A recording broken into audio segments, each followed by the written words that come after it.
নমস্কার, বাঙালি রান্নাঘরে আপনাদের সবাইকে স্বাগত। আজ আমার রেসিপি চিংড়ি আলু চচ্চড়ি। চিংড়ি আলু চচ্চড়ি করার জন্য এখানে আমি নিয়েছি বেশ খানিকটা আলু নিয়েছি কেটে সরু সরু করে, আর নিয়েছি পেঁয়াজ এরমভাবে কেটে রেখেছি। আর এখানে একটা মশলা তৈরি করব। এখানে নিয়েছি এই 3 চামচে মতন, বড় চামচে 3 চামচে পোস্ত, 2 চামচে সাদা সর্ষে আর কিছুটা চিনেবাদাম। এটা দিয়ে প্রথমে এটা শুকনো গুঁড়িয়ে নেবো, তারপর এখানে একটু নারকেল কুচি দিয়ে ভালো করে জল দিয়ে একটু বেটে নেবো। তেল গরম হয়ে গেছে, আমি এখানে নেব বেশ খানিকটা চিংড়ি মাছ। এটাকে আমি প্রথমে হালকা করে ভেজে তুলে নেব।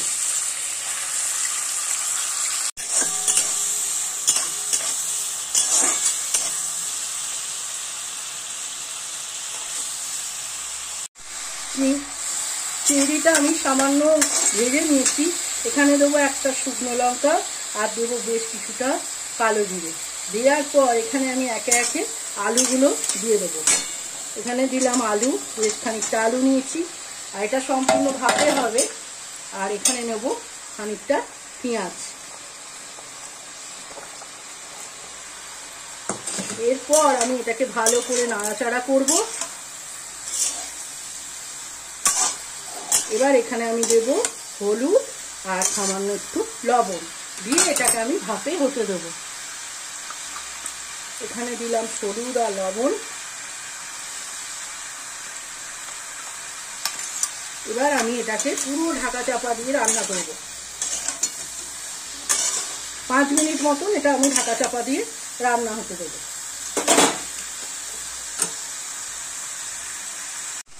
এখানে আমি আলু আর পেঁয়াজ আর চিংড়ি মাছ একসাথে কড়াইয়ের মধ্যে দিয়ে আমি ভালো করে একটুখানি নাড়াচাড়া করে দেবো।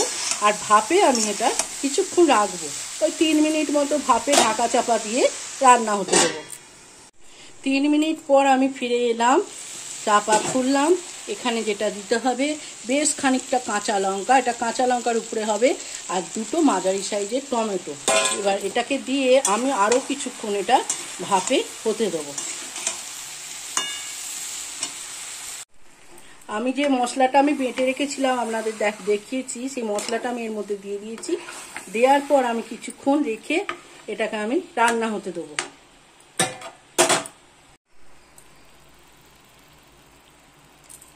আমি কিছুক্ষণ পর আবার চলে এসেছি, সম্পূর্ণ রেডি হয়ে গেছে চিংড়ি আলু চচ্চড়ি। চিংড়ি আলু চচ্চড়িটা সম্পূর্ণ রেডি হয়ে গেছে।